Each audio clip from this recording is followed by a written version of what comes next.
समयसाराय स्वानुभूत्या चकासते चित्स्वभावाय भावाय सर्वभावान्तरक्षिते सर्वभावान्तरक्षिते।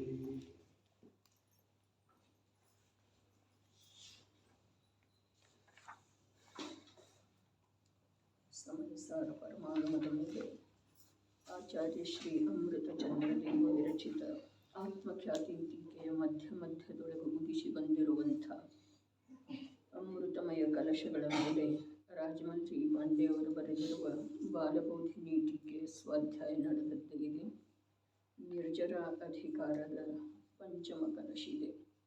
ಸಮ್ಯಕ್ ದೃಷ್ಟಿ ಸ್ವಯಮಯವ ಚಾತು ಬಂಧೋ ರಮೇಶಾ ಇತ್ಯುಕ್ತಾನೋ ಪುಲಕವದನ ರಾಗಿಣೋಪ್ಯಾಚರಂತು ಆಲಂಬಂತಾಂ ಸಮಿತಿ ಪರತಾಂ ತೇ ಯತೋದ್ಯಾಪಿ ಪಾಪಾ ಆತ್ಮಾನಾತ್ಮಾವಗಮ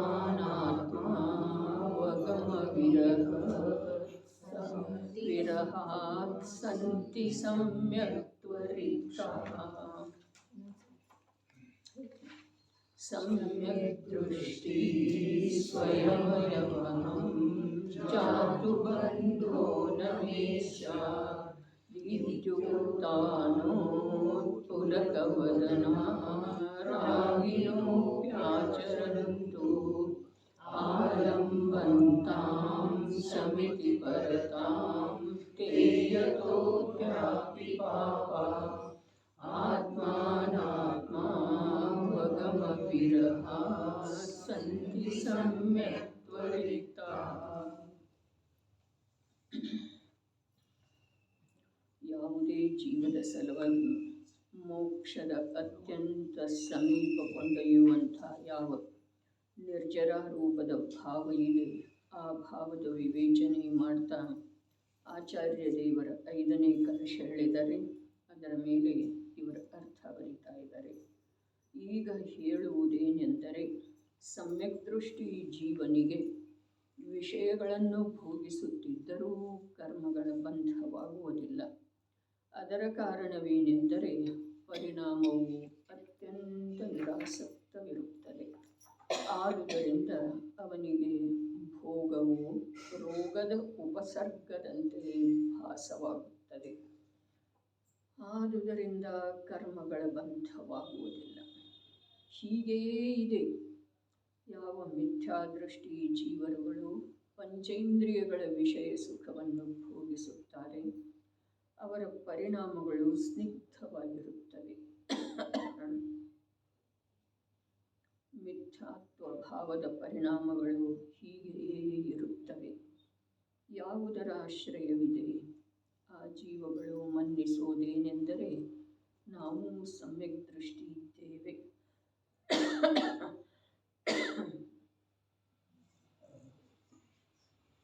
ನಮಗೂ ವಿಷಯ ಸುಖ ಭೋಗಿಸುತ್ತಿದ್ದರೂ ಕರ್ಮಗಳ ಬಂಧವಿಲ್ಲ. ಆದರೆ ಅವರು ಭ್ರಮೆಯಲ್ಲಿ ಬಿದ್ದುಕೊಂಡಿದ್ದಾರೆ.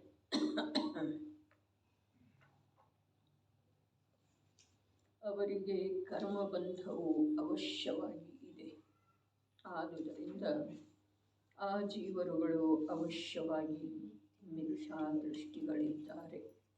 ಮಿಥ್ಯಾತ್ವ ಭಾವವಿಲ್ಲದೆ ಕರ್ಮ ಸಾಮಗ್ರಿಗಳಲ್ಲಿ ಪ್ರೀತಿಯು ಉತ್ಪನ್ನವಾಗುವುದಿಲ್ಲ.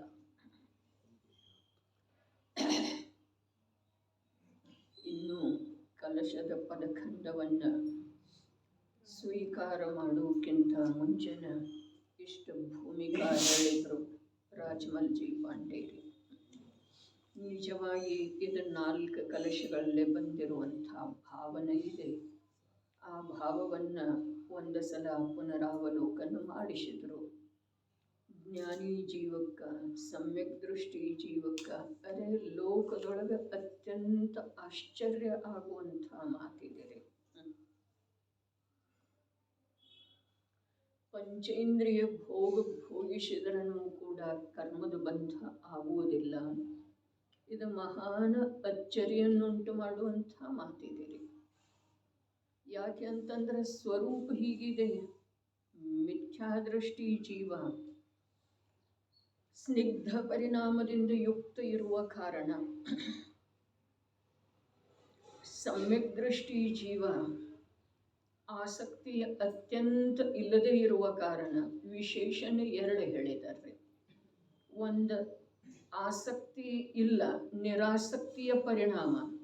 ಎರಡನೇದ್ದ ಏನ ರೋಗ ಅಂಥೇಳಿ ತಿಳಿತಾನೆ. ಭೋಗದ ಭಾವವನ್ನು, ಭೋಗ ಸಾಮಗ್ರಿ ಅಲ್ಲ, ಭೋಗದ ಭಾವವನ್ನು ರೋಗ ಅಂಥೇಳಿ ತಿಳಿತಾನೆ. ಇದು ಜೀವರುಗಳಿಗೆ ಲಕ್ಷ್ಯದೊಳಗನ್ನ ಬರುವುದಿಲ್ಲ. ಏನು ಮಾಡೋದಂತಾರ್ರಿ? ಆಶ್ರಯ ಯಾವುದರದ್ದಿದೆ? ಅರ್ಥಾತ್ ಏನಾದರೂ ತಿಳಿಸಿಕೊಡುವ ಸಲುವಾಗಿ ಅಥವಾ ಅವರಿಗೆ ವಿಶ್ವಾಸ ಮಾಡಿಸುವ ಸಲುವಾಗಿ ಆಶ್ರಯ ಯಾವುದರದ್ದಿದೆ? ಯಾವುದರದ್ದು ಇಲ್ಲ. ಒಂದು ವೇಳೆ ಆಗಮದ ಇಂಥ ಕಥನ ಕೇಳಿ ಮಿಥ್ಯಾದೃಷ್ಟಿ ಜೀವಗಳು ಕೂಡ ನಾವು ಭೋಗಿಸ್ತಾ ಇದ್ರೂ ಅದು ನಿರ್ಜರಿಗನ ಕಾರಣ ಇದೆ ಅಂತೇಳಿ ಮನ್ನಿಸ್ತಾರೆ. ಅರೆ, ಶಾಸ್ತ್ರದ ಅಭ್ಯಾಸ ಇಲ್ಲ, ಶಬ್ದಗಳ ಪರಿಚಯ ಇಲ್ಲ, ಅವ್ರಿಗೆ ಹಾಗೆ ಮನ್ನಿಸಬಹುದರೆ? ನಾವೇನು ಭೋಗಿಸ್ತಾ ಇದ್ದೇವೆ ಪಂಚೇಂದ್ರಿಯ ವಿಷಯಗಳ ಭೋಗ, ಅದರಿಂದ ನಮಗೂ ಬಂಧಿಲ್ಲ, ನಿರ್ಜರೇನ ಆಗ್ತಾ ಇದೆ. ಈ ಪ್ರಕಾರ ಯಾರ ಬಂಧ, ನಿರ್ಜರೆ ಮೊದಲಾದ ಶಬ್ದಗಳದ್ದ ವ್ಯಾಪಾರ ಎಲ್ಲಿ ನಡೀತಿದೆಯೋ ಆ ಆಗಮದ ಸಂಯೋಗಕ್ಕನ ಬಂದಿಲ್ಲ. ಅವ್ರು ಹಾಗೆ ಮನ್ನಿಸ್ತಾರೆ ಹೇಳಿ?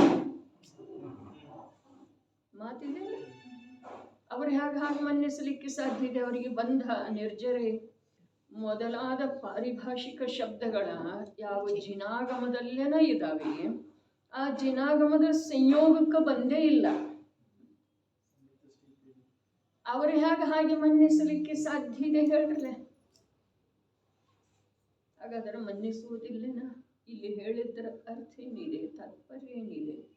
ಮನ್ನಿಸುವುದಿಲ್ಲ ಅನ್ನೋದು ಇದೆಯೋ, ಅಥವಾ ಯಾರು ಈ ಶಬ್ದಗಳನ್ನೆಲ್ಲ ಕೇಳಿದಾರೋ ಅವರ ಮಾತ್ರ ಹಾಗೆ ಮನ್ನಿಸ್ತಾರೆ ಅನ್ನೋ ತಾತ್ಪರ್ಯ ಇದೆ? ಎರಡೂ ಪ್ರಕಾರದ ತಾತ್ಪರ್ಯ ಇದೆ. ಯಾರ ಸಮ್ಯಕ್ ದೃಷ್ಟಿಯ ಕಥನವನ್ನು ಕೇಳಿ ನಿರಾಸಕ್ತಿ, ಅರ್ಥಾತ್ ಅವನಲ್ಲಿ ಆಸಕ್ತಿ ಇಲ್ಲ, ಈ ಮಾತನ್ನ ಕೇಳಿ ತನ್ನಲ್ಲೇನೂ ಆಸಕ್ತಿ ಇಲ್ಲ ಅಂಥೇಳಿ ತನ್ನಷ್ಟಕ್ಕೆ ತಾನೇ ಮನ್ನಿಸಿಕೊಂಡು ನಾನು ಭೋಗಿಸ್ತಾ ಇರುವಂಥ ವಿಷಯಗಳಿಂದ ಕೂಡ ನನಗೆ ಬಂಧ ಆಗುವುದಿಲ್ಲ ಅಂಥೇಳಿ ಮನ್ನಿಸಿಕೊಳ್ಳೋದು ಬಹಳಷ್ಟು ಸುಲಭ ಇದೆ.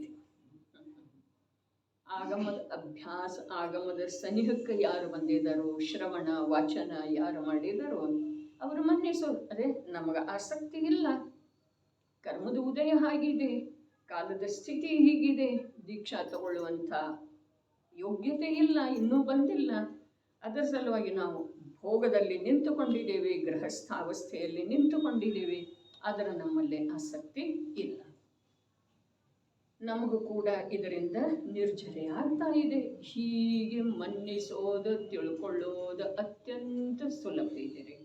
ಯಾರಿಗೆ? ಯಾರ ಆಗಮದ ಸಂಯೋಗಕ್ಕೆ ಬಂದಿದ್ದಾರೆ ಅಂಥ ಮಿಥ್ಯಾದೃಷ್ಟಿ. ಮಿಥ್ಯಾದೃಷ್ಟಿ ಅಂತೂ ಹೌದು, ಆದರೆ ಯಾರ ಆಗಮದ ಸನಿಹಕ್ಕನ ಬರಲಿಲ್ಲ ಅವರು ಹಾಗೆ ಮನ್ನಿಸಿಕೊಂಡಿದ್ದಾರೋ ಅಥವಾ ಇಲ್ಲ? ಮನ್ನಿಸಿಕೊಳ್ಳೋದು ಸಾಧ್ಯ ಇದೆಯೋ? ಬಂಧ, ಮೋಕ್ಷ, ನಿರ್ಜರಿ ಇವ್ಯಾವ ಶಬ್ದಗಳ ಪರಿಚಯ ಇಲ್ಲ, ಆದ್ರೂ ಹಾಗೆ ಮನ್ನಿಸಿಕೊಂಡಿದ್ದಾರೆ ನಿಲ್ರೆ. ಮನ್ನಿಸಿಕೊಳ್ಳೋದು ಸಾಧ್ಯ ಇದೆ ಅಥವಾ ಇಲ್ಲ? ಇದೆ. ಹೇಗೆ? ಅಲ್ಲಿಯೂ ಕಾರಣ ಅನೇಕರೇ. ಒಂದು ವೇಳೆ ಪ್ರಯತ್ನ ಮಾಡಿದ ನಂತರ ಕೂಡ ಭೋಗ ಸಾಮಗ್ರಿಗಳ ಉಪಲಬ್ಧಿ ಆಗಲಿಲ್ಲ ಅಂತಂದ್ರೆ ನಮಗೇನು ಆಸಕ್ತಿನೇ ಇಲ್ಲ, ಎಲ್ಲ ಒಂದು ದಿವಸ ಬಿಟ್ಟು ಹೋಗೋದನ್ನೇ ಇದೆ. ಆ ಭೋಗಿಸಿದವರು, ಶ್ರೀಮಂತರ ಭೋಗ ಸಾಮಗ್ರಿಗಳನ್ನ ಸಂಗ್ರಹ ಮಾಡಿದವರು, ಅವರು ಬಿಟ್ಟು ಹೋಗ್ತಾರದಿಲ್ಲ. ನಾವು ಒಂದು ದಿವಸ ಬಿಟ್ಟು ಹೋಗೋದನ್ನ ನಮಗೇನು ಅದರ ಬಗ್ಗೆ ಆಸಕ್ತಿ ಇಲ್ಲ ಅಂಥೇಳಿ ಕರ್ಮೋದಯದಿಂದನ ಭೋಗ ಸಾಮಗ್ರಿಗಳ ಅನುಪಲಬ್ಧಿಯ ಕಾಲದೊಳಗ ಜೀವ ಒಂದೊಂದು ಸಲ ಹಾಗೆ ತನಗೆ ತಾನ ಸಮಾಧಾನ ಹೇಳ್ಕೊಳ್ಳೋದು ಸಾಧ್ಯ ಇದೆ. ಅರ್ಥಾತ್ ಇಲ್ಲಿ ಶಬ್ದದ ಒಟ್ಟಿನಲ್ಲಿ ಯಾವ ಶಬ್ದ ಮಹಿಮಾವಂತಿದೆ? ಆಸಕ್ತಿ ಇಲ್ಲ. ಆಸಕ್ತಿ ಇಲ್ಲ ಅನ್ನುವ ಶಬ್ದ ರೀ. ಆಗಮದಲ್ಲಿ ಯಾವ ಶಬ್ದದ ಪ್ರಯೋಗ ಮಾಡಿದಾರಲ್ಲ ಆ ಶಬ್ದ ರೂಪದ ಭಾವ ಕಾರಣವಶಾತ್ ಮಿಥ್ಯಾದೃಷ್ಟಿಯ ಜೀವದಲ್ಲಿ ಸಾಮಗ್ರಿಗಳ ಅನುಪಲಬ್ಧಿಯ ಕಾರಣದಿಂದ ಅವನಿಗೆ ಆ ಪ್ರಕಾರದ ಭಾವ ಸ್ವಾಭಾವಿಕವಾಗಿ ಬರೋ ಸಾಧ್ಯತೆ. ಅದಕ್ಕೆ ಹೇಳಿದಾರಲ್ಲ, ಯಾವುದು ಬಾಯಿಗೆ ಬರುವುದಿಲ್ಲ ಆ ದ್ರಾಕ್ಷಿ ಏನಿದೆ ಹುಳಿಯಿದೆ. ಆ ಪ್ರಕಾರ ಕೂಡ ಜೀವದ ಭಾವ ಸ್ವಾಭಾವಿಕವಾಗಿದೆ. ಅರೆ ನಾನಾ ಪ್ರಕಾರದ ಭಾವ ಮಿಥ್ಯಾದೃಷ್ಟಿ ಜೀವದಲ್ಲಿ ಅವನಿಗೆ ಭಯಂಕರ ದುಃಖದ ಕಾರಣವಾಗುವಂಥ ನಾನಾ ಪ್ರಕಾರದ ಭಾವಗಳ ಸ್ವಯಮೇವ ಉದಿಸಿ ಬರ್ತಾ ಇರ್ತವೆ.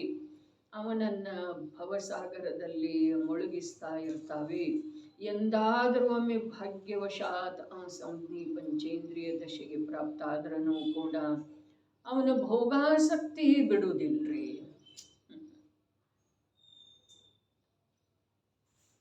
ಅಂಥೇಳಿ ಭಾಳ ಅದ್ಭುತ ಮಾತು ಇದೆ. ನಾವು ಭ್ರಾಂತಿಗೊಳಗಾಗೋದ ಸಹಜ ಇದೆ, ಸುಲಭ ಇದೆ. ಗುಣಭದ್ರಾಚಾರ್ಯ ದೇವ ಅಂಥೇಳನ ಮನುಷ್ಯ ಭವದ ನಿರರ್ಥಕತೆ ಆಗುವಲ್ಲಿ ಒಂದು ಕಾರಣ ಹೇಳಿದರು. ಯಾವುದ?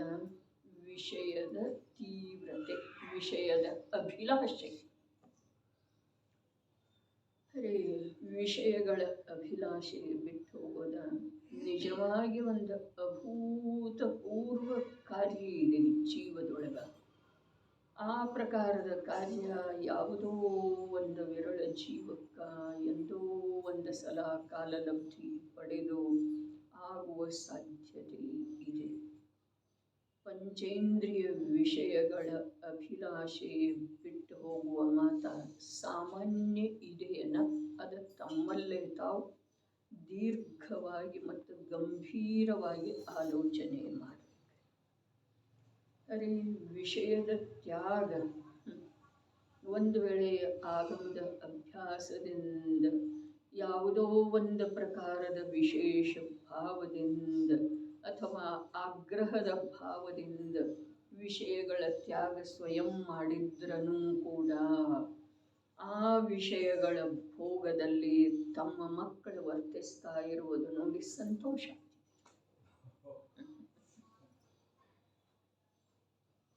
ಆಗ್ತಿದೇನಿಲ್ಲ. ಅವನಿಗೆ ಅದು ದೊರಕಬೇಕು ಅನ್ನುವ ಭಾವ ಇವನಿಗೆ ಆಗ್ತಿದೆ. ಕೃತ ಕಾರಿತ ಅನುಮೋದನ ಸಮಾನ ರೂಪದಲ್ಲಿದೆ. ಹಾಗಾದ್ರೆ ಬಿಟ್ಟ ನಂತರ ಕೂಡ ಅದೇ ದೀಕ್ಷಾ ತಗೊಂಡು ಹೋದ ನಂತರ ಕೂಡ ತಮ್ಮ ಪರಂಪರೆಯವರ ಸಮೃದ್ಧಿ ಇರಲಿ, ಸುಖಿ ಇರಲಿ ಅನ್ನುವ ಭಾವ ಮಾಡ್ತಾರೆ. ಅದಕ್ಕೆ ತಮಗಲ್ಲಿ ಏನು ಸಾಧ್ಯ ಇದೆ ಆ ಪ್ರಕಾರದ ಕಾರ್ಯ ಕೂಡ ಮಾಡುವುದ ಇಂದು ವರ್ತಮಾನ ಕಾಲದಲ್ಲಿ ಕಂಡು ಬರ್ತಾ ಇದೆ. ಪೂರ್ವ ಕಾಲದೊಳಗೂ ಕೂಡ ಆ ಪ್ರಕಾರದ ಭಾವ ಮುನಿ ಅವಸ್ಥೆ ಅಂಗೀಕಾರ ಮಾಡಿರುವಂಥ ಜೀವರುಗಳಿಗೆ ಇರ್ತಿರ್ತಾರೆ. ಕಥೆ ಬಂದಿತ್ತಲ್ಲ ಆತ್ಮಧರ್ಮದೊಳಗ, ಓರ್ವ ದೊರೆ ದೀಕ್ಷಾ ತಗೊಂಡು ಹೋಗಿರ್ತಾನೆ. ಕುಮಾರ ಅತ್ಯಂತ ಬಾಲಕ ಇರುವೆಳದೊಳಗ ಅವನಿಗೆ ರಾಜ್ಯ ವಹಿಸಿ ಅರ್ಥಾತ್ ಅವನನ್ನು ಪಟ್ಟಕ್ಕೇರಿಸಿ ಮಂತ್ರಿಗಳಿಗೆ ರಾಜ್ಯ ಮಾಡುವ ಹಾಗೆ ನಿರ್ದೇಶ ಮಾಡಿ ಹೋಗಿರ್ತಾನೆ. ಮಂತ್ರಿಗಳ ಭಾವದ ದುಷ್ಟತೆಯಿಂದ ಆ ಕುಮಾರನನ್ನು ಪ್ರಾಪ್ತ ವಯಸ್ಕನಾದ ಮೇಲೆ ಬಂದೀಗೃಹದೊಳಗೆ ಇಟ್ಟ ಅವನಿಗೆ ತೊಂದರೆ ಕೊಡ್ತಾ ತಾವು ರಾಜ್ಯ ಮಾಡ್ತಾ ಇದ್ದರು. ಒಂದು ಸಲ ಆ ದೊರೆ ಏನು ದೀಕ್ಷಿತಾಗಿದ್ದ ಅವನು ವಿಹಾರ ಮಾಡ್ತಾ ಮಾಡ್ತಾ ಅದೇ ನಗರಕ್ಕೆ ಬರ್ತಾನೆ. ಅದೇ ನಗರಕ್ಕೆ ಬಂದ ಮೇಲೆ ಜನರು ಮಾತಾಡ್ತಾರೆ, ಇವ ನೋಡಿ ದೀಕ್ಷಾ ತಗೊಂಡು ಹೋದ, ಆ ತನ್ನ ಕುಮಾರನ ಮೇಲನ ಅನ್ಯಾಯ ಮಾಡಿದ, ಈಗೇನು ಸಾಧಿಸಮದನು, ಅವನು ಆ ರಾಜಕುಮಾರ ರಾಜಮನೆತನದೊಳಗೆ ಹುಟ್ಟಿ ಕೂಡ ಮಂತ್ರಿಗಳ ದುರಾಚಾರದಿಂದ ಬಂದೀಗೃಹದೊಳಗೆ ಬಿದ್ದಿದ್ದಾನೆ. ಈ ಶಬ್ದ ಕೇಳಿ ಬಂದ ನಂತರ ಭಯಂಕರ ಕಷಾಯ ಆಗ್ತಿದೆ. ಯಾರಿಗೆ? ಮುನಿಗಿರಿ. ಅಂದರೆ ಇದರಿಂದ ನನಗೆ ಕಥೆ ಮುಂದುವರಿಸುವ ಅಪೇಕ್ಷೆ ಇಲ್ಲ. ಮುಂದೇನಾದಂತೂ ಎಲ್ರಿಗೂ ಗೊತ್ತಿದೆ. ಆದ್ರೆ ಇಲ್ಲಿ ಅಭಿಪ್ರೇತ ಇಷ್ಟೇ ಇದೆ, ದೀಕ್ಷಾ ಧಾರಣ ಮಾಡಿದ ನಂತರ ಕೂಡ ತಾನ ರಾಜ್ಯ ಇಂದ್ರಿಯ ಸುಖದ ತ್ಯಾಗ ಮಾಡಿದ ನಂತರ ಕೂಡ ತನ್ನ ಮಕ್ಕಳಿಗೆ ಆ ಇಂದ್ರಿಯ ಸುಖ ಸಮೃದ್ಧಿ ಸಿಗಲಿ ಅನ್ನುವ ಭಾವ ಬಿದ್ದುಕೊಂಡಿದೆ ಒಳಗ ಅಂಥೇಳಿನ ಏನ ಸೂಕ್ಷ್ಮ ಅಷ್ಟು ಜಟಿಲ ಇಲ್ಲದೆ ಹೋದರೆ 11 ಅಂಗ 9 ಪೂರ್ವದ ಅಧ್ಯಯನ ಮಾಡಿ ಕೂಡ ಮತ್ತೆ ಈ ಭವ ಜನ್ಮ ಮರಣದ ಚಕ್ರದೊಳಗೆ ಯಾಕೆ ಇರ್ತಿದ್ದೇವೆ ಹೇಳ್ರಿ. ಜಟಿಲ ಇಲ್ಲದೆ ಹೋದರೆ ಅರೆ ಭ್ರಾಂತಿ ಬಹಳ ಇದೆ ಜೀವನಿಗೆ. ಜ್ಞಾನದ ಸಲುವಾಗಿ, ಚಾರಿತ್ರ್ಯದ ಸಲುವಾಗಿ, ಶ್ರದ್ಧೆಯ ಸಲುವಾಗಿ. ಅರೆ ಶ್ರದ್ಧೆ ಇಲ್ಲದನ್ನ ಶ್ರದ್ಧೆ ಇದೆ ಅಂತಾನೆ, ಜ್ಞಾನ ಇಲ್ಲದನ್ನ ಅರೆ ಶಬ್ದ ಜ್ಞಾನಕ್ಕೆ ಜ್ಞಾನ ಅನ್ನೋದನ್ನ ಇಲ್ರಿ. ಆತ್ಮಜ್ಞಾನ ಹಿ ಜ್ಞಾನ ಶೇಷ ಸವ ಅಜ್ಞಾನ ವಿಶ್ವ ಶಾಂತಿ ಮೂಲ ವೀತರಾಗ ವಿಜ್ಞಾನ. ಗೊತ್ತಿಲ್ಲ ಅರೆ ಶಬ್ದವನ್ನೇನೋ ಹೇಳ್ತಾನ್ರಿ. 4 ಗ್ರಂಥಗಳದ್ದ, ಅನೇಕ ಗ್ರಂಥಗಳದ್ದ ಶಬ್ದಾತ್ಮಕ ಪರಿಭಾಷಾತ್ಮಕ ವ್ಯಾಖ್ಯಾತ್ಮಕವಾದಂಥ ಪರಿಚಯದಿಂದ ತನ್ನನ್ನು ಜ್ಞಾನಿ ಅಂಥೇಳಿ ನಂಬಿಕೊಂಡ ಬಿಡ್ತಾನ್ರಿ. ಭ್ರಾಂತಿಯ ಸುಳಿಯೊಳಗೆ ಸಿಲುಕಿಕೊಳ್ಳೋದ ಈ ಜೀವಕ್ಕ ಯಾವ ಕಾಲದೊಳಗಾದ್ರೂ ಅತ್ಯಂತ ಸುಲಭ ಇದೆ. ಯಾವ ಕ್ಷೇತ್ರದೊಳಗಾದ್ರೂ, ಲೌಕಿಕದ ಕ್ಷೇತ್ರ ಇರಲಿ, ಧಾರ್ಮಿಕದ ಕ್ಷೇತ್ರ ಇರಲಿ, ಎಂದೂ ಮಂದಿರಕ್ಕೆ ಬರದೇ ಇರುವಂಥ ಜೀವ ಯಾವಾಗೋ ಮಹಾಭಾಗ್ಯದಿಂದ ಬಂದ ನಂತರ ಅಲ್ಲಿ ಮುನಿಗಳ ವ್ರತ ಕೊಡ್ತಾ ಇರೋ ವೇಳೆದೊಳಗೆ ತಾನೂ ವ್ರತದ ಅಂಗೀಕಾರ ಮಾಡಿ ತನ್ನನ್ನು ತಾನ ಧರ್ಮಾತ್ಮ ಅಂಥೇಳಿ ಸುಲಭವಾಗಿ ನಂಬುತ್ತಾನೋ ಅಥವಾ ಇಲ್ಲರಿ. ಒಂದಿಷ್ಟು ದಾನ ಕೊಟ್ಟ ನಂತರ ತನ್ನನ್ನು ದಾನಿ ಅಂಥೇಳಿ ನಂಬುತ್ತಾನೋ ಅಥವಾ ಇಲ್ಲರಿ ಸುಲಭವಾಗಿ. ಈ ಪ್ರಕಾರ ಧರ್ಮಕ್ಷೇತ್ರದೊಳಗನು ಮತ್ತು ಅನ್ಯ ಕ್ಷೇತ್ರದೊಳಗೆ, ಲೌಕಿಕ ಕ್ಷೇತ್ರದೊಳಗೆ ಕೂಡ ಯಾರಿಗೋ ಹಸಿದಂಥವರಿಗೆ ಆಹಾರ ಹಾಕಿ ರೋಗಿಗೆ ಔಷಧವನ್ನು ಒದಗಿಸಿ ತನ್ನನ್ನು ತಾನು ಮಹಾನ್ ಅಂಥೇಳಿ ತಿಳಿತಾನೋ ಅಥವಾ ಇಲ್ಲ. ದಾರಿಯಲ್ಲಿ ಬಿದ್ದಿರುವಂಥ ವೃದ್ಧನನ್ನ ಎತ್ತಲಿಕ್ಕೆ ಸಹಾಯ ಮಾಡಿ ತನ್ನನ್ನು ತಾನು ದೊಡ್ಡ ಅಂಥೇಳಿ ತಿಳಿತಾನೋ ಅಥವಾ ಇಲ್ಲ. ಕ್ಷೇತ್ರ ಯಾವುದೇ ಇರಲಿ, ತನ್ನನ್ನು ತಾನು ಮಹಾನ್ ಅಂಥೇಳಿ ತಿಳ್ಕೊಳ್ಳುವ ಸಲುವಾಗಿ ಈ ಜೀವಕ್ಕ ಅವಕಾಶ ಹೆಜ್ಜೆಗೆ ಇದ್ದಾವೆ. ಆದ್ರೆ ತನ್ನನ್ನು ತಾನು ಹೇಗಿದ್ದಾನೋ ಹಾಗೆ ತಿಳ್ಕೊಳ್ಳೋದ ಇದು ನಿಜವಾಗಿನ ಅನಂತ ಕಾಲದೊಳಗ ಆಗದೇ ಇರುವಂಥ ಕಾರ್ಯ. ಹಾಗೇ ಇಲ್ರಿ, ಇದುವರೆಗೆ ಆಗಲಿಲ್ಲ. ವಿಷಯದ ತ್ಯಾಗ ಎಷ್ಟು ಬಾರಿ ಮಾಡಿದೇವ್ರಿ ನಾವು. ಪಂಚೇಂದ್ರಿಯ ವಿಷಯಗಳ ತ್ಯಾಗ, ಅರೆ ವಿಷಯಗಳ ತ್ಯಾಗ ಮಾಡಿದೆವು ಭಾವದಿಂದ. ವಿಷಯ ಸಾಮಗ್ರಿಗಳ ತ್ಯಾಗ ಅಂತೂ ಅನಂತ ಬಾರಿ ಮಾಡಿದೆವ್ರಿ. ಆದ್ರೆ ಆ ವಿಷಯಕ್ಕೆ ಸಂಬಂಧಿಸಿದ ಹಾಗೆ ಯಾವ ಭಾವದ ಒಂದು ಮೂಲ ಇದೆಯೋ ಆ ಮೂಲದ ವಿನಾಶ ಯಾವುದರಿಂದ ಆಗುತ್ತಿದೆಯೋ ಆ ಕಾರ್ಯ ಮಾಡಲಿಲ್ಲ. ಆ ಮೂಲದ ವಿನಾಶ, ಅರೆ ಕಷಾಯ ಮಾಡದಿದ್ರೂ ಕೂಡ ಕಷಾಯೋತ್ಪತ್ತಿಯ ಬೀಜ ಸ್ವರೂಪ ಯಾವುದಿದೆ ಅಲ್ಲ, ಏನ ಮಿಥ್ಯಾತ್ವ, ವಿಪರೀತ ಮನ್ನನೆ. ದೇಹ ಅಂದ್ರ ನಾನು, ಸಂಯೋಗದಿಂದ ಸುಖ, ಇವರು ನನ್ನ ಪತ್ನಿ ಪುತ್ರರ, ಇದು ನನ್ನ ಮನೆ ಧನ ಆಸ್ತಿ ಅನ್ನುವ ಯಾವ ಮನ್ನನೆ ಇದೆಯಲ್ಲ, ಆ ಮನ್ನನೆ ಬೇರು ಸಹಿತ ಹೋಗದ ವಿನಃ ಕಷಾಯಗಳನ್ನೇ ಎಷ್ಟೋ ಬಾರಿ ಬಿಟ್ರನೂ ಕೂಡ ಕಷಾಯದ ಬೀಜ ಇದ್ದ ಕಾರಣ ಅದು ಕಾಲಾಂತರದಲ್ಲಿ ಮತ್ತೆ ಫಲಿತ ಆಗ್ತಿದೆ. ವಿಷಯ ಸಾಮಗ್ರಿಗಳನ್ನು ಬಿಡೋದು, ವಿಷಯದ ಅಭಿಲಾಷ ಇಚ್ಛೆಯನ್ನು ಬಿಡೋದು ಎಲ್ಲ ಮಾಡಿದ್ರೂ ಕೂಡ ಒಳಗಡೆ ಆ ವಿಷಯೇಚ್ಛೆಯ ಮೂಲ ಇದೆ ಮಿಥ್ಯಾತ್ವರೆ.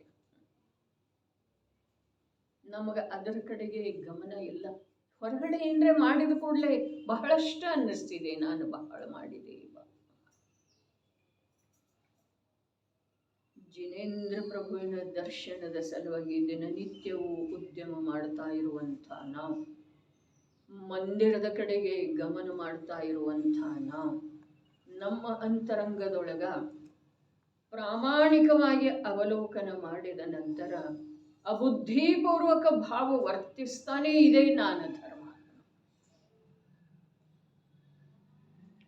ಧರ್ಮ ನಿಜವಾಗಿನ ಅತ್ಯಂತ ಸೂಕ್ಷ್ಮ ಇದೆ. ಅತ್ಯಂತ ಸೂಕ್ಷ್ಮ ಅಂತ ಹೇಳಿ ಯಾಕೆ ಹೇಳಿತು ಅಂತಂದ್ರೆ ಈ ಜೀವದ ಪರಿಣಾಮ ಬಹಳ ಸ್ಥೂಲ ಇದೆ. ಅತ್ಯಂತ ಸ್ಥೂಲ.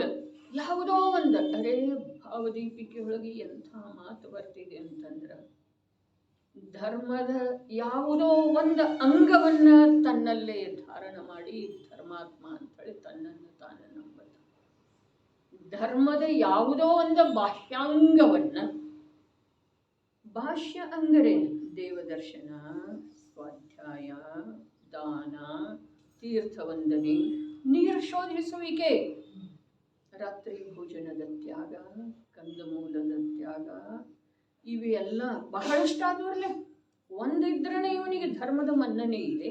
ಇವು ಬಹಳಷ್ಟಾದವು. ಆದರೆ ಧರ್ಮ ಇಲ್ಲದ ಅಂಗಗಳ ಇರ್ತಾವೇನ ಅನ್ನೋದು ಗೊತ್ತಿಲ್ಲ. ಸಮ್ಯಕ್ ದರ್ಶನ ರೂಪದ ಧರ್ಮ ಇದ್ದ ನಂತರ 25 ಅಂಗ ಇರ್ತಾವೇನಿಲ್ರಿ?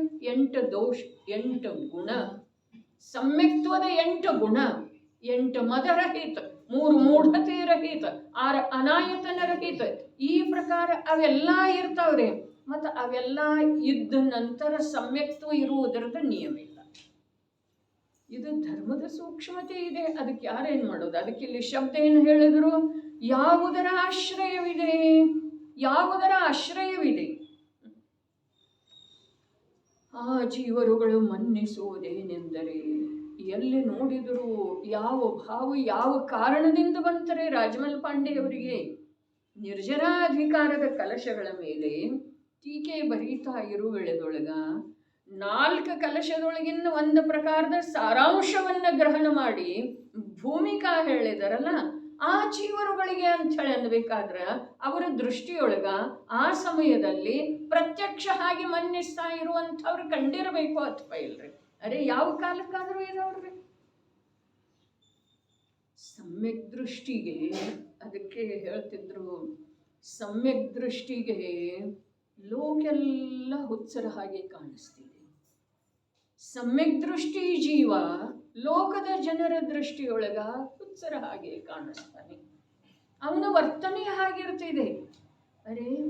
ಪೂರ್ವ ದಿಕ್ಕಿನಿಂದ ಹೋಗೋದಾ ಮತ್ತು ಪಶ್ಚಿಮ ದಿಕ್ಕಿನಿಂದ ಹೋಗೋದಾ, ಇದರಲ್ಲೇ ಸ್ಪಷ್ಟ ಭಿನ್ನತೆ ಇದೇನಿಲ್ರಿ. ಪೂರ್ವ ದಿಕ್ಕಿನಿಂದ ಹೋಗುವಂಥವನಿಗೆ ಪಶ್ಚಿಮ ದಿಕ್ಕಿನಿಂದ ಹೋಗ್ತಾ ಇರುವಂಥವ್ರು ವಿರುದ್ಧ ಮಾರ್ಗದಲ್ಲಿ ಹೋಗ್ತಾ ಇದ್ದಾರೆ ಅನ್ನೋದನ್ನ ತಿಳ್ಕೊಳ್ಳುವ ಸಲುವಾಗಿ ವಿಶೇಷ ಚಿಂತನ್ ಮಂಥನ್ ಮಾಡಬೇಕಾಗ್ತಿದೆ ರೀ. ಇಲ್ಲ. ಇನ್ನು ಪಶ್ಚಿಮ ದಿಕ್ಕಿನಲ್ಲಿ ಸಮೂಹ ಹೋಗ್ತಾ ಇದ್ದವರಿಗೆ ಪೂರ್ವ ದಿಕ್ಕಿನಿಂದ ಯಾವನೋ ಓರ್ವ ಪುರುಷ ಹೊರಟ ಅಂತಂದ್ರೆ ಅವನು ಹೊರಟಿದ್ದಾನೆ ಅದನ್ನ ತಿಳ್ಕೊಳ್ಳುವ ಸಲುವಾಗಿ ಏನೋ ಆಗಮದ ಅಭ್ಯಾಸ ಮಾಡಬೇಕಾಗಿಲ್ಲ. ಬಹಳ ವಿಚಿತ್ರ ಮಾತಿದೆ. ಯಾವುದರ ಆಶ್ರಯವಿದೆ? ಆ ಜೀವರುಗಳು ಮನ್ನಿಸುವುದೇನೆಂದರೆ, ನಾವು ಸಮ್ಯಕ್ ದೃಷ್ಟಿ ಇದ್ದೇವೆ, ನಮಗೂ ವಿಷಯ ಸುಖ ಭೋಗಿಸುತ್ತಿದ್ದರೂ ಕರ್ಮಗಳ ಬಂಧವಿಲ್ಲ. ಇದೆಲ್ಲ ನಮಗೆ ಇದೆ ರೀ. ಕಥನ ನಿಜವಾಗಿ ನಮಗೆ ಇದೆ.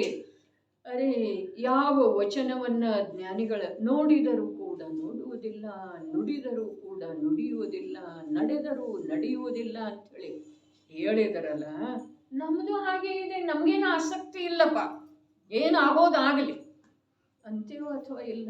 ಅದೇನು ನಮ್ಮ ಉದಾರತೆ ಅಲ್ಲ, ಅದು ಮಿಥ್ಯಾತ್ವದ ಪೋಷಕವಾದಂತಹ ಭಾವ ಇದೆ ರೀ. ಭಾವ.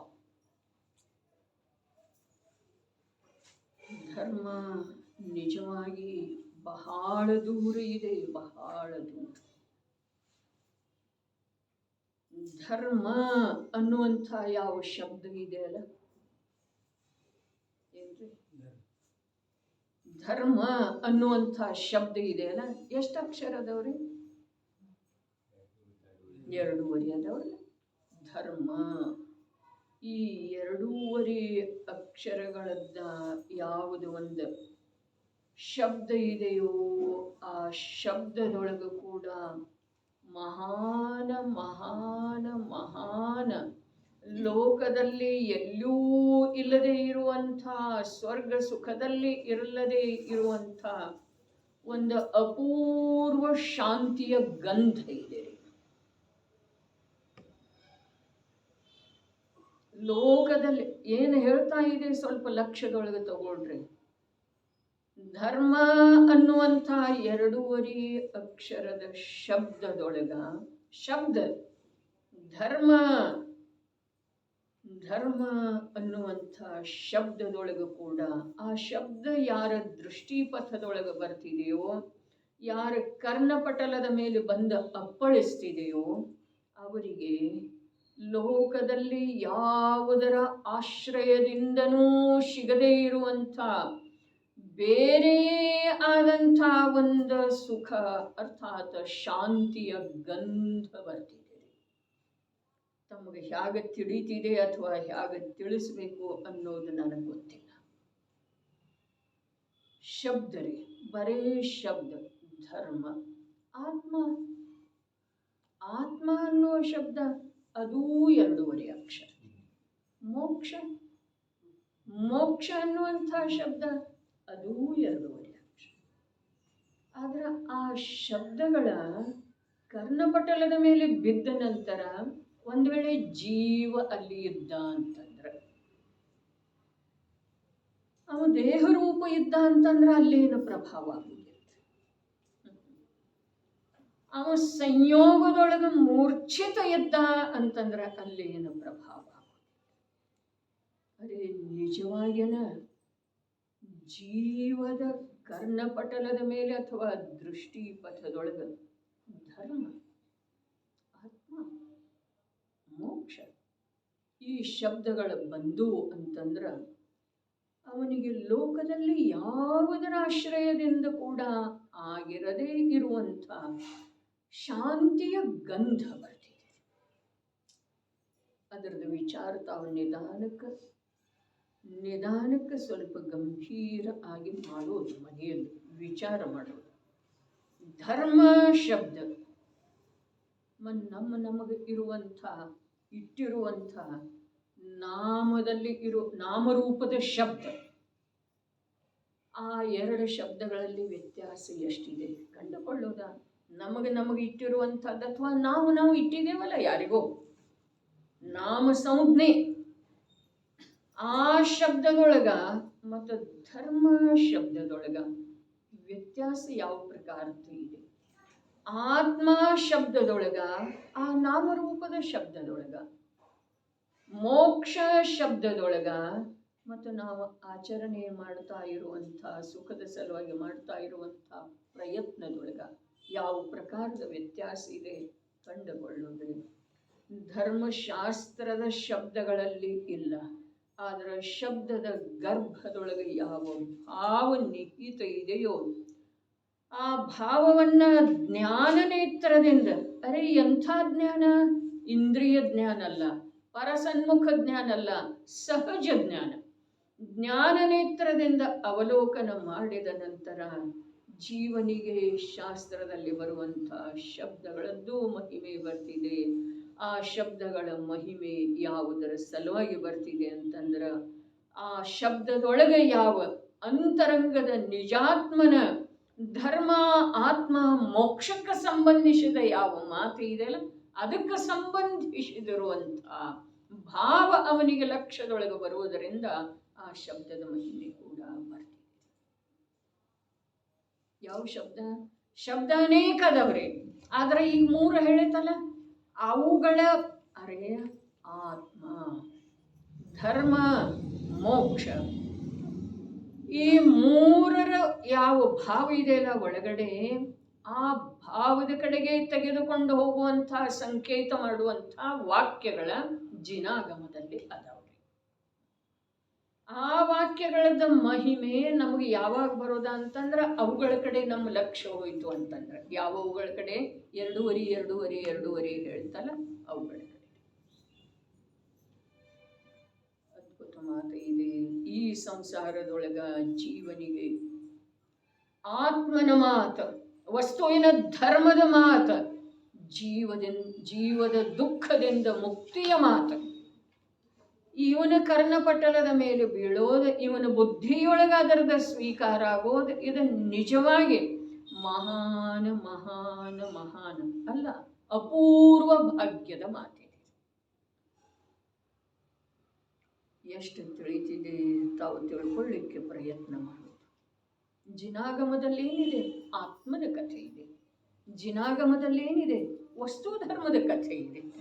ಬಂತೇನಲ್ರಿ? ಯಾವ ಪ್ರಕಾರ ಅದರದ ಚಕ್ರ, ಯಾವ ಪ್ರಕಾರ ಅದರದ ಕೀಲ.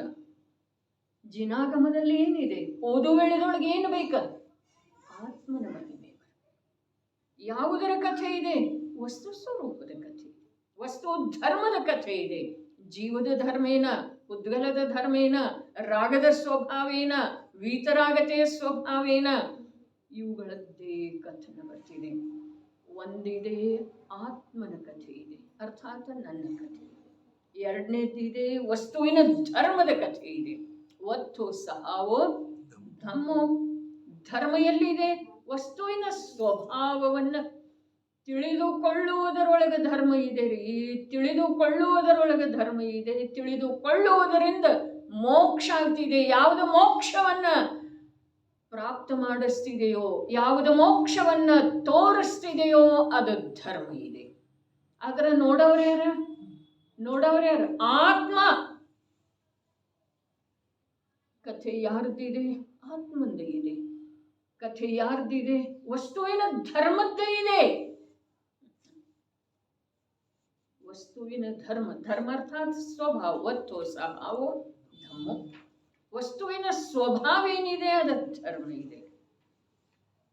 ನನಗನ್ಸು ಮಟ್ಟಿಗೆ ಈ ಕಲಶದ ಆರಂಭ ಇಷ್ಟು ದಿವ್ಯ ರೂಪದಿಂದ ಆಗ್ತಾ ಇದೆ.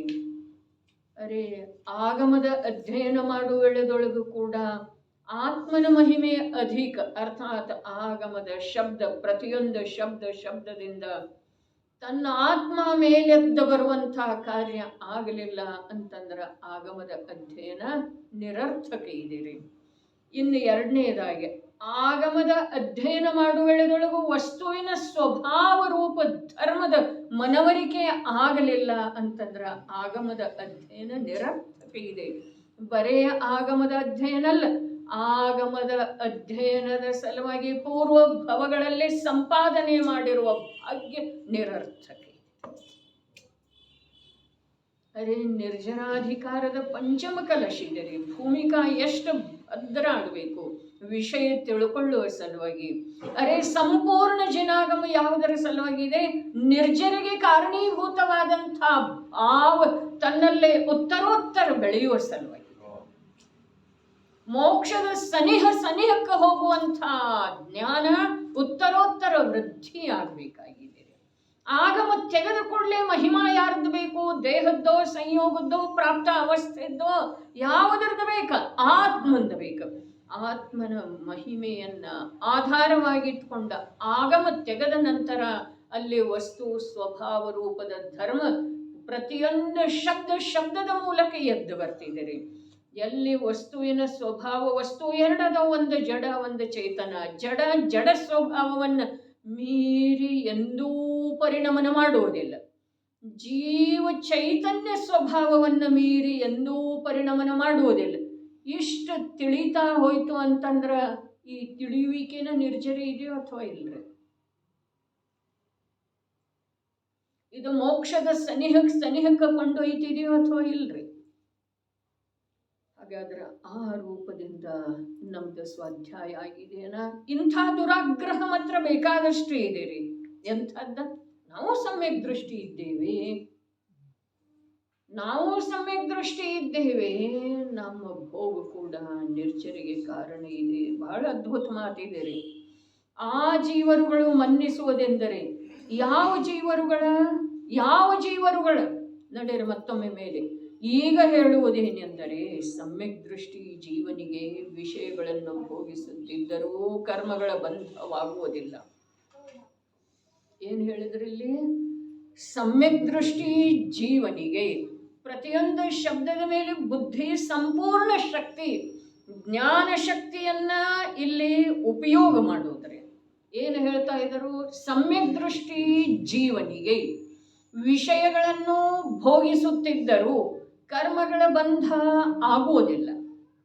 ಹೇಳ್ರಿ, ಏನಿದರಲ್ಲಿ ಬುದ್ಧಿ ಉಪಯೋಗ ಮಾಡೋದಂತ ಹೇಳ್ತಲ್ಲ, ಸಂಪೂರ್ಣ ಬುದ್ಧಿಯನ್ನು ತೊಡಗಿಸೋದಂತ ಹೇಳಿ ಹೇಳ್ತಾರ.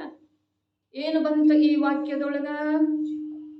ಸಮ್ಯಕ್ ದೃಷ್ಟಿ ಜೀವನಿಗೆ, ಸಮ್ಯಕ್ ದೃಷ್ಟಿ ಜೀವನಿಗೆ. ಸಮ್ಯಕ್ ದೃಷ್ಟಿ ದೇವ ಇರುವುದಿಲ್ಲ, ಸಮ್ಯಕ್ ದೃಷ್ಟಿ ಮನುಷ್ಯ ಇರುವುದಿಲ್ಲ, ಸಮ್ಯಕ್ ದೃಷ್ಟಿ ಜೀವ ಇರ್ತಾನೆ. ಒಂದು ಅರ್ಥ ಪ್ರಕಟ ಆಯ್ತು. ಸಮ್ಯಕ್ ದೃಷ್ಟಿ ಜೀವನಿಗೆ. ಯಾವ ಜೀವನ ಸಮ್ಯಕ್ ದೃಷ್ಟಿ ಅದನಲ್ಲ, ಅವ ನಾನಾ ಪ್ರಕಾರದ ಕರ್ಮದ ಉದಯದಿಂದ ಪ್ರಾಪ್ತವಾಗಿರುವಂತಹ ಭೋಗ ಸಾಮಗ್ರಿಗಳನ್ನು ಭೋಗಿಸ್ತಾನೆ. ಹಿಂದೆ ಹೇಳಿದ್ದಿತ್ತು, ಸಮ್ಯಕ್ ದೃಷ್ಟಿ ಇದ್ದ ಮಾತ್ರಕ್ಕ ಸಾಮಗ್ರಿಗಳನ್ನು ಭೋಗ ಮಾಡೋದಿಲ್ಲ, ಹೀಗೆ ಸಾಧ್ಯ ಇಲ್ಲ. ಭೋಗಿಸೋದು ಅನಿವಾರ್ಯ ಇದೆ. ಅನಿವಾರ್ಯ ಇರುವುದೊಳಗ ಆಸಕ್ತಿ ಎಲ್ಲಿಂದ ಬರುವುದರೆ? ಎರಡು ಮಾತಾದವಲ್ಲ, ಒಂದು ಅನಿವಾರ್ಯತೆ, ಒಂದು ಆಸಕ್ತಿ. ಒಂದು ಅನಿವಾರ್ಯತೆ, ಒಂದು ಆಸಕ್ತಿ. ಉದಯದ ಫಲವನ್ನು ಭೋಗಿಸಲೇಬೇಕು, ಮಾಡಿದಾನು ಭೋಗಿಸಲೇಬೇಕು, ಇದು ಅನಿವಾರ್ಯತೆ.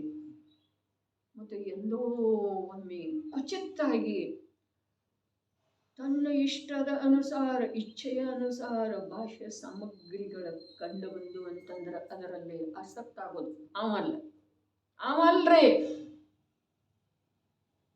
ಆಸಕ್ತ ಆಗೋದು. ಅನಿವಾರ್ಯತೆಯೊಳಗ ಆಸಕ್ತ ಆಗೋದ್ರೆ ತಿಳಿತಾ ಇದೆ ಭೇದ.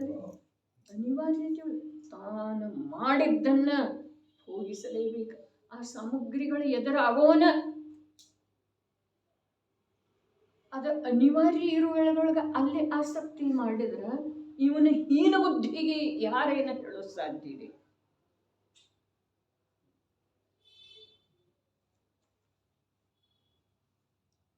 ದೇವಗತಿ ಒಳಗೆ ಆಸಕ್ತಿ ಹೆಚ್ಚಿರ್ತದೆ, ಸಾಮಗ್ರಿನ ಹೆಚ್ಚಿರ್ತದೆ. ಭೋಗಭೂಮಿ ಒಳಗೆ ಎಲ್ಲ ಇದ್ರೂ ಅಷ್ಟು ಆಸಕ್ತಿ ಇರೋದಿಲ್ಲ. ಭೋಗಭೂಮಿಯೊಳಗೆ ಆಸಕ್ತಿ ಇರುವುದಿಲ್ಲ, ಕಡಿಮೆ ಇರ್ತದೆ, ಮಂದಕತೆ.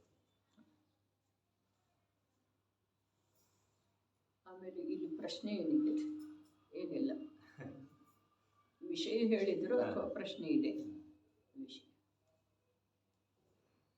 ಅಂಥೇಳಿ ಭೋಗಭೂಮಿಯ ಜೀವ ಸ್ವರ್ಗಕ್ಕೆ ಹೋಗ್ತಾನ್ರಿ, ಸ್ವರ್ಗದ ಜೀವ ತಿರಿಯನ್ ಜಾಗ್ತಾನು, ಏಕೇಂದ್ರಿಯ ಆಗ್ತಾನ್ರಿ.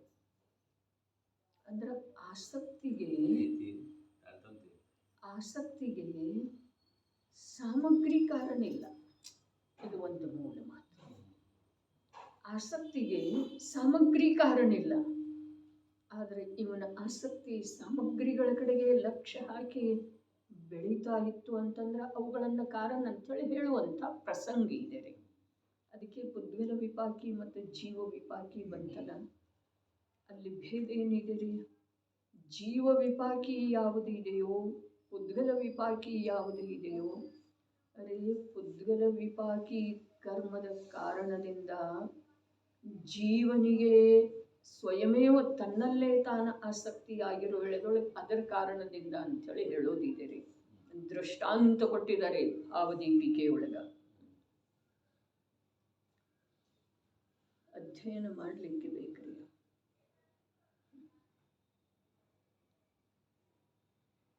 ಪುರುಷನಿಗೆ ವೇದದ ಉದಯ ಇರೋದು, ವೇದದ ಒಂದು ಸ್ವಲ್ಪ ಸೂಕ್ಷ್ಮ ಇದೆ, ತಿಳ್ಕೊಳ್ಳಿಕ್ಕೆ ಪ್ರಯತ್ನ ಮಾಡೋದು, ತಿಳಿದು ಬಂದ ಹಾಗೆ ಅನ್ನಿಸ್ತಿದೆ ರೀ, ಆದರೆ ತಿಳಿಯುವುದಿಲ್ಲ. ಪುರುಷನಿಗೆ ವೇದದ ಉದಯ ಇದೆ, ಅಲ್ಲಿ ಮನೋಹರವಾದಂಥ ಸುಂದರವಾದಂಥ ತರುಣ ಸ್ತ್ರೀ ಪತ್ನಿಯ ರೂಪದಲ್ಲಿ ಉಪಸ್ಥಿತಿ ಇದ್ದಾಳೆ. ಇಲ್ಲಿ ಮುಖ್ಯತೆ ಯಾವುದರದ್ದಿದೆ ರೀ? ಕಾರ್ಯ ಮುಂದಾಗೋದು ಆ ಮಾತು ಬೇರೆ ರೀ. ಈ ಎರಡರಲ್ಲಿ ಮುಖ್ಯತೆ ಯಾವುದರದ್ದಿದೆ? ಅರೆ ಅಲ್ಲಿ ಬಹಳ ಸ್ಪಷ್ಟ ತಿಳಿಸಿಕೊಟ್ಟಿದ್ದಾರೆ. ಜ್ಞಾನಿಗಳ ಅಸ್ಪಷ್ಟ ಏನೂ ಇಟ್ಟಿರುವುದಿಲ್ಲ, ಆದರೆ ನಮ್ಮ ಅಜ್ಞಾನಕ್ಕೆ ಅದು ಬೇಗನೆ ತಿಳಿದು ಬರುವುದಿಲ್ಲ. ಶಬ್ದ ರೂಪದಿಂದ ತಿಳಿದ ಹಾಗೆ, ಅದಕ್ಕೆ ಹೇಳಿತ ಮೇಲಿಂದ ತಿಳಿದು ಬಂದ ಹಾಗೆ ಅನ್ನಿಸ್ತಿದೆ ಅಂತ. ವೇದದ ಉದಯ ಆಗಿದೆ, ಅಲ್ಲಿ ಎದುರಿಗೆ ಸ್ತ್ರೀ ಇದ್ದಾಳೆ, ಪುರುಷನಿಗೆ ವೇದದ ಉದಯ ಆದದ್ದು ಇದೆ. ಅಲ್ಲಿ ಎದುರಿಗೆ ಪತ್ನಿನೇ ಸುಂದರ ರೂಪದಿಂದ, ಅರೆ ಮೆಚ್ಚಿದವರಿಗೆ ಮೇಕೆಯ ಮರಿಯು ಮೇನಕೆಯಂತೆ ಕಾಣುತ್ತದೆ ಅಂತ ಹೇಳ್ತೇವೆ. ಆಕೆಗೆ ಕಾಣುತ್ತೇನಿಲ್ರಿ, ಯಾರಿಗೆ? ಅಮೃತಮತಿಗೆ. ಯಾರ? ಅಷ್ಟಾವಂಕ. ಆ ಯಶೋಧರ ದೊರೆಯಲ್ಲಿ ಇಲ್ಲದೆ ಇರುವಂಥದ್ದು ಏನಿತ್ರಿ ಅದ? ಆದ್ರೆ ಅದು ಕರ್ಮ ರೀ. ಹಾಗೆ ಕರ್ಮ. ಅರೆ ಈ ಜೀವನೇ ಪೂರ್ವಭವದಲ್ಲಿ ಮಾಡಿರುವಂಥ ಕರ್ಮ ಎಲ್ಲೆಲ್ಲಿ ಕೊಂಡೊಯ್ತಿದೆ ಹೇಳಲಿಕ್ಕೆ ಬರುವುದಿಲ್ಲ. ಅದಕ್ಕೆ ಈ ಜಿನವಾಣಿಯ ಜ್ಞಾನ, ವಸ್ತು ಸ್ವರೂಪದ ಜ್ಞಾನ ರೂಪದ ನಿಯಂತ್ರಣ ಜೀವನ ಬುದ್ಧಿಯ ಮೇಲೆ ಇರೋದು ಅವಶ್ಯಕ ಇದೆ. ಕರ್ಮದ ಉದಯ ಬರ್ತಾ ಇರೋದ್ರಿ ಅದ. ಯಶೋಧರ ದೊರೆಯಲ್ಲಿ ಕ್ಷತ್ರಿಯ ವಂಶದ ದೊರೆ, ಆ ದೊರೆಯಲ್ಲಿ ಕ್ಷಾತ್ರ ತೇಜ ಮಹಾನ್ ಪೌರುಷ ಎಲ್ಲವೂ ಇರುವೆಳೆದೊಳಗ ಆ ಅಷ್ಟಾವಂಕ ಆನೆಯ ಮಾವುತನಲ್ಲಿ ಏನು ವಿಶೇಷ ಕಂಡಿರಬಹುದ್ರಿ? ಯೋಚನೆ ಮಾಡೋದು ಬಹಳ ಅಗಾಧವಾದಂಥ ವಿಷಯ ಇದೆ ರೀ. ಶಾಸ್ತ್ರದ ವಾಕ್ಯಗಳನ್ನು ಓದಿದ್ರೆ ಧರ್ಮ ಆಗುವುದಿಲ್ರಿ, ವಿಷಯ ತಿಳಿದು ಬರೋದು ಅವಶ್ಯಕ ಇದೆ. ಅದಕ್ಕೆ ಹೇಳಿತ ಆತ್ಮ, ವಸ್ತು ಧರ್ಮ ಮತ್ತು ಮೋಕ್ಷ. ಎರಡೂವರೆ ಶಬ್ದದ್ದು 3 ಅಕ್ಷರದ್ದು 3 ಶಬ್ದ ಹೇಳಿದ್ದಿದೆ. ಯಾರಿಗೆ ಎಷ್ಟು ರುಚಿ ಇದೆ ಅಷ್ಟು ಅವ್ರ ಕರ್ತವ್ಯ ಮಾಡವ್ರ. ಆದ್ರ ಬಿಡುವು ಯಾರಿಗಿದೆ ಹೇಳ್ರಿ? ಯಾರಿಗೆ ಮೋಕ್ಷ ಮಾರ್ಗದ ಕಡೆಗೆ ಬರೋದು ಕಾಲಲಬ್ಧಿ ಬಂದಿದೆಯೋ ಅವ್ರಿಗೆ ಬಿಡುವು. ಬಂದಿರುವ ಶಬ್ದಗಳ ಕುರಿತಾಗಿ ವಿಚಾರ ಮಾಡುವ ಸಲುವಾಗಿ ಅವಕಾಶನೇ ಇಲ್ಲ. ನಮ್ಮ ಬುದ್ಧಿ ಅಷ್ಟು ವ್ಯಸ್ತ ಇದೆ.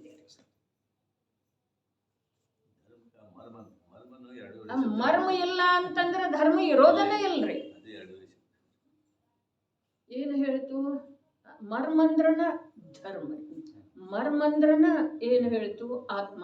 ಮರ್ಮಂದ್ರನ ಆ ಮರ್ಮದ ಫಲ ಅಂದ್ರನ ಮೋಕ್ಷ.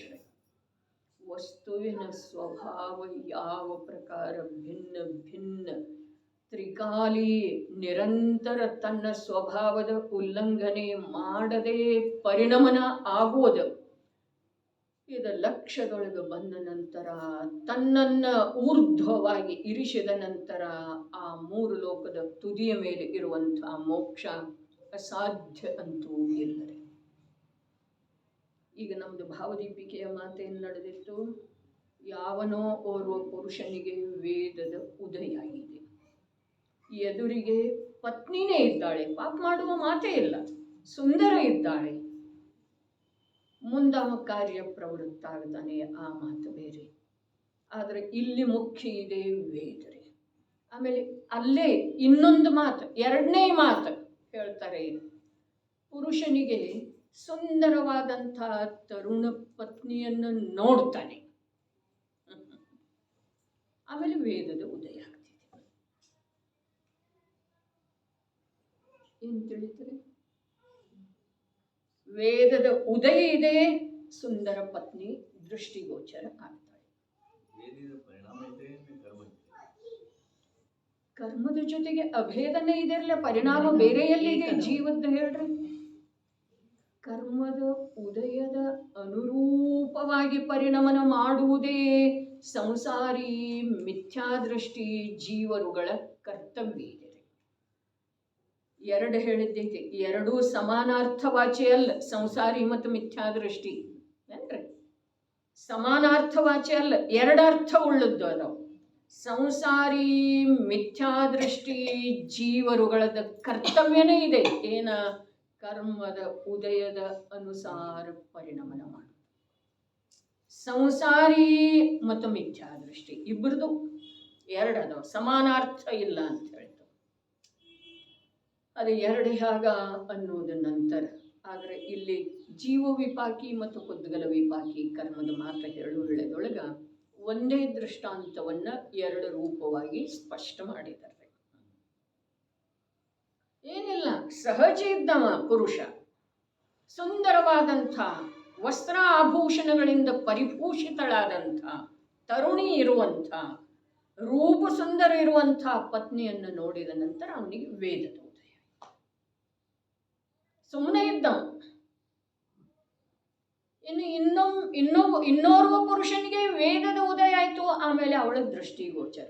ಮುಂದೆ ಕಾರ್ಯ ಇಬ್ಬರದು ಸಮಾನರೇ. ಆದ್ರ ಅಂತರ ಎಲ್ಲಿ ಬಂತು? ಈ ಎರಡು ಪ್ರಕಾರದ ಮಾತು ಹೇಳ್ತಾರ. ಆ ಕಾರಣದಿಂದ ಈ ಕಾರ್ಯ, ಈ ಕಾರಣದಿಂದ ಆ ಕಾರ್ಯ. ಅದ್ರದ್ದು ವಿಚಾರ ಮಾಡೋದಿದೆ. ಕರ್ಮದ ಉದಯದಿಂದ ಜೀವನಿಗೆ ಭಾವ ಆಗ್ತಾವೋ, ಜೀವದ ಜ್ಞಾನದಿಂದ ಕರ್ಮದ ಉದಯ ನಿಮಿತ್ತ ಆಗ್ತಿದೆ. ಕರ್ಮದ ಉದಯದ ನಿಮಿತ್ತದಿಂದ ಜೀವನಲ್ಲೇ ವಿಕಾರಿ ಭಾವ ಆಗ್ತವೆ. ಒಂದು, ಜೀವದ ಅಜ್ಞಾನದಿಂದ ಜೀವನಿಗೆ ಸಂಯೋಗಿ ಪದಾರ್ಥಗಳಲ್ಲಿ ಆಸಕ್ತಿ, ಅಭಿರುಚಿ. ಯಾವುದು ಭಯಾನಕ ಇದೆ ರೀ? ಒಂದು ಮಿಥ್ಯಾದೃಷ್ಟಿಯ ಮುಖ್ಯತೆಯಿಂದ, ಒಂದು ಸಂಸಾರಿಯ ಮುಖ್ಯತೆಯಿಂದ. ಭಯಾನಕ ಯಾವುದಿದೆ? ಅದರ ಚರ್ಚೆ ಅದು ಗ್ರಂಥ ಕೈಯಲ್ಲಿ ಬಂದ ನಂತರ ವಿಷಯಂತೂ ಪ್ರಸ್ತುತ ಮಾಡಿದ್ದೇ ಇದೆ. ಬಹಳಷ್ಟು ವಿಷಯಗಳ, ಅಪರಿಚಿತ ವಿಷಯಗಳ, ಕಠಿಣ ಅನ್ನಿಸುವಂತಹ ವಿಷಯಗಳ ಅದರಲ್ಲಿ ಬರುವುದಾವೆ. ಕಠಿಣ ಯಾಕೆ ಅನ್ನಿಸ್ತವು? ಅಭ್ಯಾಸ ಇಲ್ಲ, ನಿವೃತ್ತಿ ಇಲ್ಲ. ಅಭ್ಯಾಸದ ಕೊರತೆಯಿಂದ ಕಠಿಣ ಅನ್ನಿಸ್ತವೆ. ಕರ್ಣಾನುಯೋಗ ಕಠಿಣ ಇದೆ, ಹೀಗೆ ಮಾತಿಲ್ಲ. ಚರಣಾನುಯೋಗ ಕಠಿಣ ಇದೆ, ಹೀಗೆ ಮಾತಿಲ್ಲ. ಪ್ರಥಮಾನುಯೋಗ ಸುಲಭ ಇದೆ, ಹೀಗೆ ಮಾತಿಲ್ಲ. ಕಥೆ ತಿಳಿಯೋದು ದೊಡ್ಡ ಮಾತಲ್ಲ, ಆದ್ರೆ ಕಥೆಯೊಳಗಿನ ನಿಜ ಕಥೆ ಉದ್ಭವ ಆಗೋದು ದೊಡ್ಡ ಮಾತಿದೆ. ನಿಜ ಕಥೆ ಇಲ್ಲವೇ ಇಲ್ಲ ನಮ್ದ. ದ್ರವ್ಯಗಳ ಸ್ವರೂಪದ ವಿವರಣೆ ಯಾವ ದ್ರವ್ಯಾನುಯೋಗದಲ್ಲಿ ಇದೆಯೋ ಅಲ್ಲಿ ನಿಜ ದ್ರವ್ಯದ ಸ್ವೀಕೃತಿ ಆಗೋದು ಕಠಿಣ ಇದೆ ರೀ.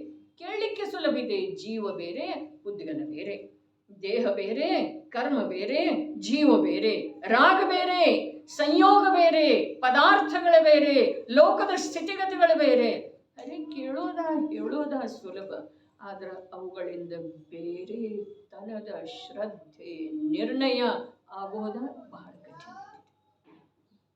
ಯಾವ ಅನುಯೋಗ ಕಠಿಣ ಇಲ್ಲ, ಆದ್ರೆ ನಮಗೆ ಹೊರಗಿನ ರುಚಿ ಏನಿದೆಯಲ್ಲ ಅದರೊಳಗೆ ಸ್ವಲ್ಪ ಕೂಡ ಶಿಥಿಲತೆ ಬರಲಿಲ್ಲ ಅಂತಂದ್ರೆ ಯಾವ ಅನುಯೋಗದಿಂದ ಯಾವ ಪ್ರಯೋಜನ ಆಗೋದಿಲ್ಲ.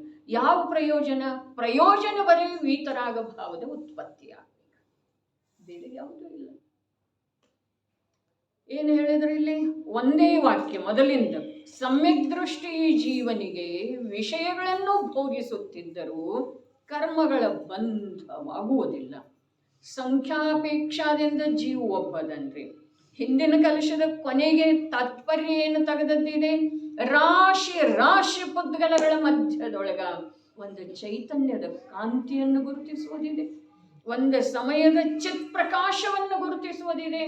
ಅರೆ ಅಲ್ಲಿ ಪುಣ್ಯದ ಪ್ರಭೆನೂ ಇದೆ, ಪಾಪದ ಮಹಿಮೆನೂ ಇದೆ, ಅನೇಕ ಅನೇಕ ಅನೇಕ ಅಂಥೇಳಿನ ವಿಷಯ ಅಲ್ಲಿ ತಂದು ಬಿಟ್ಟದ್ದಿದ್ದರೆ ಎಲ್ಲಿ?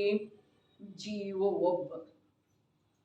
ಅವನ ಅಸಂಖ್ಯ ಪ್ರದೇಶದೊಳಗ ಒಂದೊಂದು ಪ್ರದೇಶದೊಳಗೆ ಏನು ಹೇಳಿತ್ತ ನಿನ್ನೆ, ಅದಕ್ಕಿಂತ ಮೊನ್ನೆ ಒಂದೊಂದು ಪ್ರದೇಶದೊಳಗೆ ಏನು ಹೇಳಿತ್ತು? ಅನಂತ ಕರ್ಮ ವರ್ಗಣಗಳು. ಒಂದೊಂದು ವರ್ಗಣದಲ್ಲಿ ಏನು ಹೇಳಿತ್ತು? ಅನಂತಾನಂತ ಪರಮಾಣು ರೀ, ಬರೇ ಅನಂತ ಅಲ್ಲ. ಅರೇ ಇದು ಎಲ್ಲದರದ ಸಪಿಂಡ ರೂಪ ಅವಸ್ಥೆ ಅಂತ ಹೇಳಿದ್ದಾರೆ ಪರಮಾರ್ಥ ವಚನಿಕೆಯೊಳಗೆ. ಸಪಿಂಡ ರೂಪಾವಸ್ಥೆ, ಸಂಸಾರಿ ಜೀವ ಅರ್ಥಾತ್ ಸಪಿಂಡ ರೂಪ ಅವಸ್ಥೆ. ಒಬ್ಬ ಜೀವ, ಅವನ ಅನಂತ ಗುಣ, ಪ್ರತಿ ಸಮಯದ ಆ ಪ್ರತಿಯೊಂದು ಗುಣದ ಒಂದು ಪರ್ಯಾಯ ಇದು ಅವನಲ್ಲಿ. ಆದ್ರೆ ಅವನು ಪಿಂಡ ರೂಪದನಲ್ಲ, ಅಲ್ಲೇನೇನದವ? ಅವನ ಅಸಂಖ್ಯ ಪ್ರದೇಶ ಏನು ಅವಿದ್ದಾನೆ, ಒಂದೊಂದು ಪ್ರದೇಶದೊಳಗೆ ಅನಂತ ಕರ್ಮ ವರ್ಗಣಗಳಿದ್ದಾವೆ. ನಿನ್ನೆ ಬಿಡಿಸಿ ಹೇಳಿದ್ದಿತ್ತು, ಒಂದು ವರ್ಗಣದೊಳಗೆ ಅನಂತ ವರ್ಗಗಳಿದ್ದಾವೆ, ಒಂದು ವರ್ಗದೊಳಗೆ ಅನಂತ ಪರಮಾಣುಗಳಿದ್ದಾವೆ. ಅರೆ ಸರ್ವಜ್ಞರ ಮಹಿಮೆ ಈ ವಿಷಯ ತಿಳಿದ ನಂತರನೇ ನಮಗೆ ಬರೋ ಸಾಧ್ಯ ಇದೆ. ಬರೀ ಶಬ್ದದೊಳಗೆ ಕೇಳಿಬಿಟ್ಟೆವು ಅಂತ ಅನಂತ ಅನಂತ ಅನಂತ ಅನಂತ ಆಯಿತು. ಸರ್ವಜ್ಞರ ಮಹಿಮೆ ಎಲ್ಲಿ ಬರಬೇಕು, ಹೇಗೆ ಬರಬೇಕು? ಬಂದ ಅದರಿಂದ ಕಾರ್ಯ ಹೇಗಾಗೋದು ಹೇಳ್ರಿ? ಒಬ್ಬ ಜೀವ, ಎಂಥ ಜೀವ, ಎಂಥ ಜೀವ, ನಮ್ಮಂಥವ ಅಥವಾ ಆಣೆ ಅಂಥವ ಅಥವಾ ಸ್ವಯಂಭೂರಮನ ಸಮುದ್ರದೊಳಗೆ ಯಾವ ವಿಶಾಲಕಾಯದ ಮತ್ಸ್ಯ ಇದೆ ಅಂಥದ ಅಲ್ಲ. ಒಂದು ಸೂಜಿಯ ತುದಿಯ ಮೇಲೆ ಅಸಂಖ್ಯ ಶರೀರದೊಳಗೆ ಅನಂತ ಜೀವೇನು ವಾಸ ಮಾಡಿಕೊಂಡಿದ್ದಾವಲ್ಲ, ಅವು ಈ ಪ್ರಕಾರ ಸಪಿಂಡದಂತೆ. ಯಾವ ಪ್ರಕಾರ? ಅರೆ ಒಂದು ಸೂಜಿಯ ತುದಿಯ ಮೇಲೆ ಅಸಂಖ್ಯ ಶರೀರ ಇದ್ರೂ ಕೂಡ ಆ ಒಂದು ಶರೀರದೊಳಗೆ ಯಾವ ಅನಂತ ಆತ್ಮ ಅದಾವಲ್ಲ, ಪ್ರತಿಯೊಬ್ಬ ಆತ್ಮ ಅಸಂಖ್ಯ ಪ್ರದೇಶ ಅದನ್ರಿ. ಅರೆ ಬುದ್ಧಿಗೆ ಒಂದಿಷ್ಟು ಸಾನಿಯಾಣಿಸ್ಬೇಕ್ರಿ.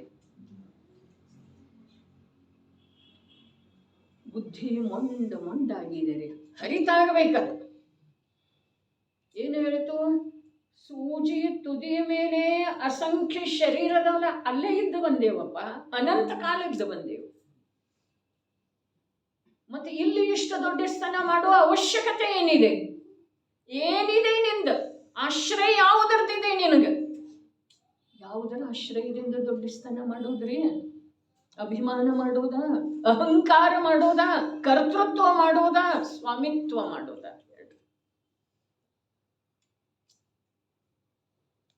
ನಿನ್ನೇನು ಪ್ರಭಾವಿತಾಗಿ ಓರ್ವ ಸಾಧರ್ಮಿಗಳು ಫೋನ್ ಮಾಡಿದ್ರಿ ಮೊನ್ನೆ ವ್ಯಾಖ್ಯಾನಕ್ಕ ಅಥವಾ ಯಾವ ಕಥನಕ್ಕ. ಅಹಂಕಾರ, ತಾಯಿ ಕಸ ಗುಡಿಸು ವೇಳೆದೊಳಗೆ, ಅಡಿಗೆ ಮಾಡು ವೇಳೆದೊಳಗೆ ನಾನು ಮಾಡ್ತಾ ಇದ್ದೇನೆ ಅನ್ನೋ ಭಾವ, ಅಹಂಕಾರ, ಕರ್ತೃತ್ವ, ಅನಂತ ಮಿಥ್ಯಾತ್ವ ಧನ್ಯ ಇದೆ ಅಂಥೇಳಿ ಹೇಳಿದರು. ಇಂಥ ಕಥನ ಕಿವಿ ಮೇಲೆ ಬೀಳ್ತಾ ಇದೆ, ಬುದ್ಧಿಗೆ ಹೊಳಿತಾ ಇದೆ. ಸಮझने वाले समझ गए, ನಾ ಸಮझे वो ಅನಾಡಿ. ಇದ್ದೇವೇನಿಲ್ರಿ ನಾವು? ಇಂಥ ಅದ್ಭುತ ವಿಷಯ ನಮ್ಮ ಎದುರಿಗೆ ಬಂದ್ರೂ ಕೂಡ ನಮ್ಮ ಬುದ್ಧಿಯೊಳಗೆ ಪರಿವರ್ತನೆ ಆಗ್ತಾ ಇಲ್ಲ. ಅರೆ ಆಗ್ತಾ ಇಲ್ಲ ಅಥವಾ ನಾವು ಮಾಡ್ಕೊಳ್ತಾ ಇಲ್ಲಲ್ಲ, ಇದರ ಫಲ ಅನ್ನಂತೀವಿ. ಮೊದಲು ನಿನ್ನೆ ಸಂಪದದೊಳಗೆ ಬಂತು, ಯಾರ ಧರ್ಮದ ವಿರೋಧ ಮಾಡ್ತಾರೋ ಅವರ ನಿಯಮದಿಂದ ನಿಗೋದನಾಗಿ. ನಿನ್ನೆ ಸಂಪದದೊಳಗೆ ಬಂತೇನು? ಪ್ರೂಫದೊಳಗೆ ಬಂತು? ಅದು ನನಗೆ ಗೊತ್ತಿಲ್ಲ. ಪ್ರೂಫದೊಳಗೆ ಬಂತಾರೆ ಅಲ್ಲ. ಧರ್ಮದ ವಿರೋಧ ಮಾಡೋರು ಪ್ರತ್ಯಕ್ಷ ಸ್ಪಷ್ಟ ಹೇಳಿ ನಾವು ಮಾಡ್ತಾ ಇದ್ದೇವೇನಿಲ್ಲ. ತಿಳಿದು ಅಥವಾ ತಿಳಿದು ಕೂಡ ತಿಳಿಯದೇ ಇರುವುದರಿಂದ ಆಗ್ತಾ ಇದ್ದೇನಿಲ್ರಿ. ನೋಡಿಕೊಳ್ಳೋದು ಸಮಯ ಮುಗಿದಿದೆ.